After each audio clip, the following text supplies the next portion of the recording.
ತೆಗಿಬೇಡ door. ಹಾ, door ತೆಗಿಬೇಡ. ನೀನ್ ಹೆಂಗಮ್ಮ bag ತಗೊಂಡೆ? ನಂದು ಬ್ಯಾಗ್ ಹೆಂಗ್ ತಗೊಂಡಿದ್ಯಾ?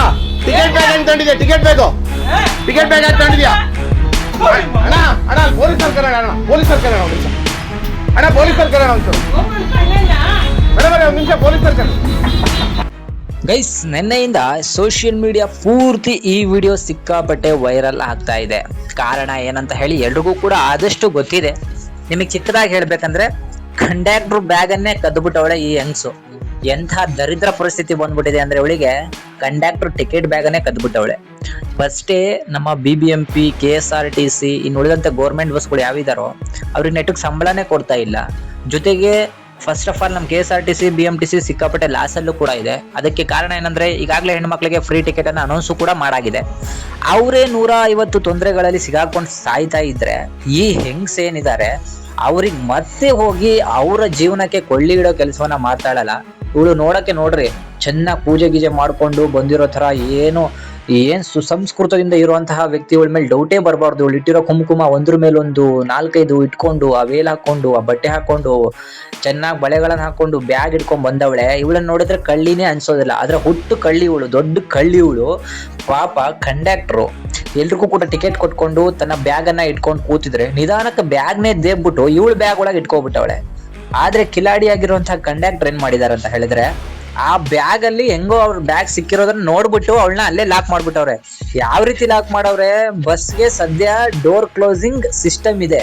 ಡೋರ್ ಕ್ಲೋಸಿಂಗ್ ಸಿಸ್ಟಮ್ ಇಲ್ಲ ಅಂದ್ರೆ ಇವಳನ್ನ ಹಿಡಿಯಕ್ಕೂ ಆಗ್ತಾ ಇರ್ಲಿಲ್ಲ. ಯಾಕಂದ್ರೆ ನಿಮ್ಗೆ ಗೊತ್ತಿರ್ಬೋದು, ಹೆಣ್ಮಕ್ಳನ್ನ ಗಂಡ್ಮಕ್ಳು ಮುಟ್ಟಿ ಅಥವಾ ಕೈ ಹಿಡಿದು ನಿಲ್ಸ್ಕೊಂಡ್ಬಿಟ್ರೆ ಅದಕ್ಕೆ ಬೇರೆದೇ ಅರ್ಥ ಬರುತ್ತೆ. ಅವಳು ಕಳ್ತನ ಮಾಡಿ ಸೈಡಿಗೆ ಇಟ್ಬಿಡ್ತಾರೆ. ಅವ್ನ್ ಹಂಗ್ ಮುಟ್ಬಿಟ್ಟ, ಇಲ್ಲಿ ಮುಟ್ಬಿಟ್ಟ, ಅಲ್ಲಿ ಮುಟ್ಬಿಟ್ಟ ಅಂತ ಹೇಳಿ ಇಲ್ದಿರೋದೆಲ್ಲ ಕೇಸ್ ಹಾಕ್ಬಿಟ್ಟು ಅವ್ನ ಕೆಲಸದಿಂದ ತೆಗೆದು ಅವ್ನ ಜೈಲಿಗೂ ಕಳಿಸ್ಬಿಡೋರು.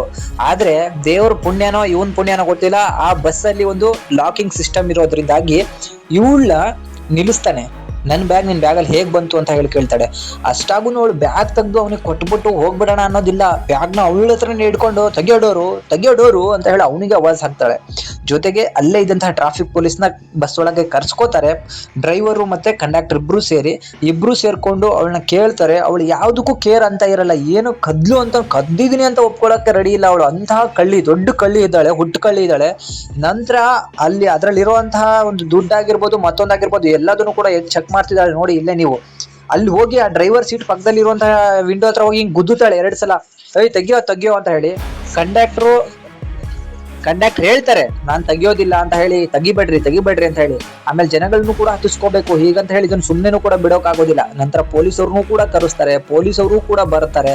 ಪೊಲೀಸವರು ಮಾತಾಡ್ತಾರೆ. ಇವಳು ಯಾವ್ದಕ್ಕೂ ಕೇರೇ ಮಾಡಲ್ಲ.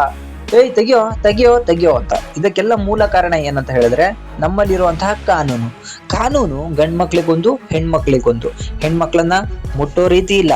ಈಗಾಗ್ಲೇ ನಡೀತಿರುವಂತಹ ಈ ಕಚಡ ಕೆಲವರು ಮನಸ್ಥಿತಿಯನ್ನು ನೋಡ್ಕೊಂಡು ಚಿಕ್ಕ ಮಕ್ಕಳು ಅಂತ ನೋಡೋಲ್ಲ, ದೊಡ್ಡವರು ಅಂತ ನೋಡೋಲ್ಲ, ಅವ್ರ ಮೇಲೆಲ್ಲ ಮಾಡಬಾರ್ದು ಕೆಲಸಗಳನ್ನ ಮಾಡಿರ್ತಾರೆ. ಅಂತವ್ರಿಂದ ಈ ಕಳ್ಳಿಯವರಿಗೆ ಅದು ಸಿಕ್ಕಾಪಟ್ಟೆ ಪಾಸಿಟಿವ್. ಹೇಗೋ ನಮ್ಮ ಗಂಡ್ಮಕ್ಳು ಮುಟ್ಟೋಂಗಿಲ್ಲ, ಮುಟ್ಟಿದ್ರೆ ಅವ್ರ ಮೇಲೆ ಆ ಕೇಸ್ ಹಾಕ್ಬಿಡೋಣ, ಈ ಕೇಸ್ ಹಾಕ್ಬಿಡೋಣ ಅನ್ನೋ ಧೈರ್ಯ. ಟಿಕೆಟ್ ಅನ್ನ ಕದ್ದು, ಆ ಇಡೀ ಬ್ಯಾಗ್ ಅನ್ನ ಕದ್ದು, ಪಾಪ ಕಂಡಕ್ಟರ್ ಕಡೆ ಅವಳನ್ನ ಮುಟ್ಟೋಕ್ಕೂ ಆಗ್ತಿಲ್ಲ. ಅವಳು ಹಿಂದ್ಗಡೆ ಡೋರ್ ತಗ್ಕೂಡ್ಲೆ ಹಿಂದ್ಗಡೆ ಓಡ್ತಾಳೆ, ಮುಂದ್ಗಡೆ ಡೋರ್ ತಗ್ಕೂಡ್ಲೆ ಮುಂದ್ಗಡೆ ಬರ್ತಾಳೆ. ಅವಳನ್ನೆಲ್ಲರೂ ತಡೆದ್ ನಿಲ್ಸ್ಬಿಟ್ರೆ ಅಲ್ಲಿ ಮುಟ್ಬಿಟ್ಟ, ಇಲ್ಲಿ ಮುಟ್ಬಿಟ್ಟ ಅಂತ ಹೇಳಿ ಅವ್ರ ಮೇಲೆ ಕಂಪ್ಲೇಂಟ್ ಕೊಟ್ಟು ಅವ್ರನ್ನೇ ಒಳಗಾಕ್ಸುವಂತಹ ಒಂದು ಸಿಸ್ಟಮ್ ಇದೆ ನಮ್ದ್ರಲ್ಲಿ. ನಿಮಗೆ ಗೊತ್ತಿರ್ಬೋದು ಆ ಸಿಸ್ಟಮ್. ಹೋಗ್ಲಿ, ಅವಳು ಅಲ್ಲಿ ಮುಟ್ಟಿದಾನೆ ಅನ್ನೋದಕ್ಕೆ ತನಿಖೆ ಮಾಡ್ಲಿಕ್ಕೆ 6-7 ತಿಂಗಳು, ವರ್ಷ ಆಗ್ಬಿಡುತ್ತೆ. ಅಲ್ಲಿವರೆಗೂ ಈ ಕಂಡಕ್ಟರ್ ಜೈಲಲ್ಲೇ ಇರ್ಬೇಕಾಗತ್ತೆ. ಅಂತ ಪರಿಸ್ಥಿತಿ. ಪುಣ್ಯಕ್ಕೆ ಎಲ್ಲದನ್ನು ಕೂಡ ವಿಡಿಯೋನ ರೆಕಾರ್ಡ್ ಮಾಡ್ಕೊಂಡು ಸೋಷಿಯಲ್ ಮೀಡಿಯಾದಲ್ಲಿ ವೈರಲ್ ಮಾಡಿದ್ದಾರೆ. ಅಲ್ಲಿ ಇರುವಂತಹ ಹೆಣ್ಣು ಮಕ್ಳೆ ಕ್ಯಾಕರ್ಸ್ ಮಕ್ಕಕ್ಕೆ ಹೋಗಿದ್ದಾರೆ ಈ ಒಂದು ಹೆಂಗ್ಸಿಗೆ. ಇವಳು ಎಂತಹವಳಂದ್ರೆ, ಇವಳನ್ನ ದಯವಿಟ್ಟು ಇಂಥವ್ರನ್ನ ಜೈಲಿಗೆ ಹಾಕಿ, ಇಂಥವ್ರಿಗೆ ಶಿಕ್ಷೆ ಕೊಡ್ಲೇಬೇಕು. ಯಾಕಂದ್ರೆ ಒಂದು ಸರ್ಕಾರಿ ಕೆಲಸ ಮಾಡ್ತಿದ್ದಾರೆ ಅಂತ ಅಂದ್ಕೂಡ್ಲೆ ಅವ್ರೇನು ಕೋಟ್ಯಾಧೀಶ್ವರ ಆಗಿರಲ್ಲ. ಅದ್ರಲ್ಲೂ ಕೂಡ ನಮ್ ಡ್ರೈವರ್ಸ್ ಗಳಂತೂ ಸಿಕ್ಕಾಪಟ್ಟೆ ಕಷ್ಟ ಪಡ್ತಿದ್ದಾರೆ. ಸರಿಯಾದ ಸಮಯಕ್ಕೆ ಸಂಬಳ ಬರ್ತಾ ಇಲ್ಲ. ಮೊದಲೇ ಅವರ ಒಂದು ಡಿಪಾರ್ಟ್ಮೆಂಟ್ ಇದೆ ಲಾಸ್ ಅಲ್ಲಿ ಇದೆ. ಅವರು ಕೂಡ ಬೇರೆ ಒಂದು ಜಿಲ್ಲೆಯವರು ಬಂದು ಇಲ್ಲಿ ಬೆಂಗಳೂರಲ್ಲಿ ಕೆಲಸ ಮಾಡ್ತಿರ್ತಾರೆ. ಅಂತವರ ಒಂದು ಕೆಲಸಕ್ಕೆ ಕನ್ನ ಹಾಕುವಂತ ಕೆಲಸವನ್ನ ಮಾಡಿದ್ದಾರೆ. ಬೈ ಮಿಸ್ ಆಗಿ ಆ ಒಂದು ಏನು ಬಸ್ ಟಿಕೆಟ್ ಇಂದು ಒಂದು ಬ್ಯಾಗ್ ಏನಿದೆ ಅದೆಲ್ಲರೂ ಸಿಗದೆ ಹೋಗಿದ್ರೆ, ಕಳ್ತನ ಆಗಿರೋದು ಬೇರೆದಾಗ್ಲಿ, ಸಿಗದೆ ಹೋಗಿದ್ರೆ ಅದನ್ನ ಈಗ ಆ ಕಂಡಕ್ಟರ್ ಮೇಲೆ ಬರೋದು, ಅವನ ಮೇಲೆ ಕೇಸ್ ಕೂಡ ಆಗೋದು, ಮತ್ತೆ ಕೆಲಸದಿಂದ ತೆಗೆಯುವಂತ ಚಾನ್ಸಸ್ಗಳು ಇತ್ತು. ಯಾಕಂದ್ರೆ ಅವನೇ ತಿಂದು ಹಾಕ್ಬಿಟ್ಟಿದ್ದಾನೆ, ದುಡ್ಡನ್ನ ಏನೋ ಮಾಡ್ಬಿಟ್ಟಿದ್ದಾನೆ ಅನ್ನೋ ಒಂದು ಕೇಸನ್ನು ಕೂಡ ಹಾಕ್ಬಿಡ್ತಿದ್ರು. ಆದ್ರೆ ಈ ಸಿಕ್ಕಿರುವಂತ ಕಳ್ಳಿ ನೋಡ್ರಿ ಆ ಪೊಲೀಸರಿಗೆ ಹೊಡೆಯಕ್ ಹೋಗ್ತಾಳೆ, ಅಂತಹ ಒಂದು ಧಿಮಾಕು ಗಾಂಚಲಿ ಇರುವಂತವಳು. ಇವರು ಪೊಲೀಸರನ್ನೇ ಈ ರೀತಿ ನೋಡ್ಬೇಕಾದ್ರೆ ಜನಸಾಮಾನ್ಯರಾಗಿರ್ಬೋದು ಅಥವಾ ಕಂಡಕ್ಟರ್ ಆಗಿರ್ಬೋದು ಅವ್ರನ್ನ ಯಾವ ರೀತಿ ನೋಡ್ಕೋತಾರ ಗುರು ಇವರು. ನೋಡ್ರಿ ಅಲ್ಲೊಬ್ಳು ಒಂದು ಕಾನ್ಸ್ಟೇಬಲ್ ಇಬ್ರು ಇದಾರೆ, ಒಬ್ರು ಟ್ರಾಫಿಕ್ ಒಬ್ರು ಸಿವಿಲ್. ಇಬ್ರು ಕೂಡ ಏನು ಮಾಡಕ್ ಆಗ್ತಿಲ್ಲ. ಅವಳನ್ನ ಕರ್ಕೊಂಡೋಗಿ ಜೈಲಿಗೆ ಕೂರಿಸ್ಬಿಟ್ಟು ಅವಳಿಗೆ ಶಿಕ್ಷೆ ಕೊಡುವಂತ ಇದು ಇಲ್ಲ. ಅವ್ರಿಗೆ ಅವಾಜ್ ಹಾಕೋದು, ಅವ್ರ ಕೈ ಹಿಡಿಯಕ್ ಹೋದ್ರೆ ಕೈ ಬಿಡಿಸ್ಕೊಂಡು ಅವ್ರಿಗೆ ಅವಾಜ್ ಹಾಕಕ್ ಹೋಗೋದು, ಇಂಥದೆಲ್ಲ ಮಾಡ್ತಾರೆ. ಏನೇ ಆಗ್ಲಿ ಅಲ್ಲಿದ್ದಂತಹ ಪಬ್ಲಿಕ್ ಏನಿದ್ದಾರೆ ಅವ್ರೆಲ್ರು ಕೂಡ ಆ ಒಂದು ಕಂಡಕ್ಟರ್ಗೆ ಆ ಡ್ರೈವರಿಗೆ ಸಪೋರ್ಟ್ ಅನ್ನ ಮಾಡಿದ್ದಾರೆ. ಆ ಸಪೋರ್ಟ್ ಇಂದಾನೆ ಈ ಕಳ್ಳಿ ಸಿಕ್ಕಾಕೊಂಡಿರುವಂತದ್ದು. ಇಂತಹ ಕಳ್ಳಿಂದ್ರು ಇವಳು ಫಸ್ಟ್ ಆಫ್ ಆಲ್ ನನಗೆ ಕರ್ನಾಟಕದವಳು ಅಲ್ಲ ಅನ್ನಿಸ್ತಿದೆ. ಇವಳು ಹೂ ಹಾಕೊಂಡು ಬಂದಿರೋದ್ ನೋಡಿದ್ರೆ ನಿಜಕ್ಕೂ ಕೂಡ ನಾಚಿಕೆ ಆಗ್ತಿದೆ. ಹೆಣ್ಣು ಕುಳಕ್ ನಾಚಿಕೆ ಇಂಥವ್ರೆಲ್ಲರೂ ಕೂಡ. ಇಂಥವ್ರನ್ನ ನಿಜಕ್ಕೂ ಕೂಡ ಬಿಡ್ಬೇಡ್ರಿ. ಮುಂದಿನ ದಿನದಲ್ಲಿ ಕಳ್ತನ ಅನ್ನೋದನ್ನ ಮಾಡೋಕು ಹೆದರ್ಬೇಕು. ಯಾಕಂದ್ರೆ ನಿಮ್ಗೆ ಗೊತ್ತಿರ್ಬೋದು ಬೇರೆ ದೇಶಗಳಲ್ಲಿ ಕಳ್ತನ ಮಾಡಿದ್ರೆ ಏನ್ ಕತ್ತರಿಸ್ತಾರೆ ಅಂತ ಹೇಳಿ. ಆ ರೀತಿಯಾದ ಒಂದು ಸಿಸ್ಟಮ್ ತರ್ರಿ. ಕಳ್ತನ ಮಾಡಿದ್ರು ನಾನ್ ಮಾಡಿದೀನಿ ಅನ್ನೋ ಒಂದು ಕೊರಗಿಲ್ಲ ಈ ಬೇವರ್ಸಿಗಳಿಗೆ. ಅವರೇ ಪೊಲೀಸರಿಗೆ ಅವಾಜ್ ಹಾಕೋದು, ಕಳ್ತನ ಯಾರ್ ಬ್ಯಾಗ್ ಎತ್ಕೊಂಡಾಳೋ ಅವ್ರಿಗೆ ಅವಾಜ್ ಹಾಕೋದು. ಇಷ್ಟೆಲ್ಲ ಧೈರ್ಯ ಎಲ್ಲಿಂದ ಬರ್ತಾ ಇದೆ ಇವ್ರಿಗೆ? ಈ ಧೈರ್ಯ ಬರ್ತಾ ಇರೋದು ನಮ್ಮಲ್ಲಿರೋ ಕಾನೂನಿಂದ. ನಾಳೆ ಹೊರಗ್ ಬರ್ತೀವಿ ಬಿಡ್ರಿ, ಇದೇನ್ ದೊಡ್ಡ ಕೇಸ್ ಅಲ್ಲ. ಮರ್ಡರ್ ಮಾಡಿರೋರೇ ಹೊರಗ್ ಬರ್ತಿದ್ದಾರೆ, ಏನ್ ಕಳ್ತನ ಮಾಡಿರೋರೆಲ್ಲ ಏನ್ ಒಳಗಿರ್ತಾರ ಅಂತ ಹೇಳೋ ಒಂದು ಧಿಮಾಕು ಗಾಂಚಲಿ ಅಂತಾನೆ ಅನ್ಬೋದು. ನಿಮಗೇನ್ ಅನ್ಸುತ್ತೆ ಇದ್ರ ಬಗ್ಗೆ? ನನಗಂತೂ ಹಾಗೆ ಅನಿಸ್ತಿರೋದು. ದುಡ್ಡು ಕೊಟ್ರೆ ಚಿಟ್ಕೆ ಹೊಡೆಯೋದ್ರಲ್ಲಿ ಹೊರಗ್ ಬಂದ್ಬಿಡ್ತೀನಿ ಅನ್ನೋ ಒಂದು ಗಾಂಚಲಿ.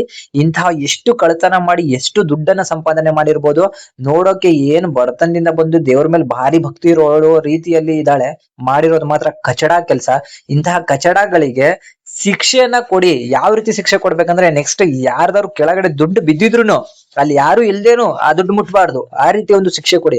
ಅದನ್ ಬಿಟ್ಬಿಟ್ಟು ನೀವುಗಳು ಈಸಿಯಾಗಿ ಅವ್ರನ್ನ ಹೊರಗಡೆ ಬಿಟ್ಟು ಕಳಿಸೋದು ಎಲ್ಲದನ್ನು ಕೂಡ ಅವ್ರು ನೋಡಿ ಬಂದಿರ್ತಾರೆ. ಅದಕ್ಕೆ ಯಾವ್ದಕ್ಕೂ ಕೂಡ ಹೆದರೋದಿಲ್ಲ.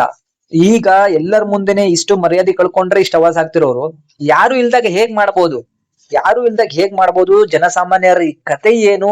ಇವ್ರದೊಂದು ಜಾಲನೆ ಇರ್ಬೋದು, ಇವ್ರದೆಲ್ಲ ಒಂದು ಗುಂಪೆ ಇರ್ಬೋದು, ಅದಕ್ಕೆ ಈ ಗಾಂಚಲಿಯನ್ನ ತೋರಿಸ್ತಿರ್ಬೋದು. ಇವ್ರೆಲ್ರಿಗೂ ಕೂಡ ತಕ್ಕ ಮಟ್ಟದ ಶಿಕ್ಷೆ ಆಗ್ಬೇಕು. ಏನು ಇದೊಂದು ಜಾಲ ಇದೆ, ಈ ಜಾಲವನ್ನ ಸಂಪೂರ್ಣವಾಗಿ ಹಿಡಿದು ಕರ್ನಾಟಕ ಪೊಲೀಸು ಪಬ್ಲಿಕ್ ಅಲ್ಲೇ ಇವರಿಗೆ ಶಿಕ್ಷೆಯನ್ನ ಕೊಡಿ. ಜನಗಳಿಗೆ ಈ ಕೇಸಿನ ಬಗ್ಗೆ ಮುಂದಿನ ದಿನಗಳಲ್ಲಿ ಒಂದು ವರದಿಯನ್ನ ಕೊಡ್ಬೇಕು ಅನ್ನೋದು ನಮ್ಮ ಆಸೆ. ಸೊ ನಿಮಗೆಲ್ರಿಗೂ ಕೂಡ ಇದರ ಬಗ್ಗೆ ಏನನ್ನಿಸ್ತು ಅದನ್ನ ಕಮೆಂಟ್ ಮುಖಾಂತರ ನಮಗೆ ತಿಳಿಸಿ. ಎಲ್ರಿಗೂ ಕೂಡ ಧನ್ಯವಾದಗಳು. ಶುಭ ದಿನ.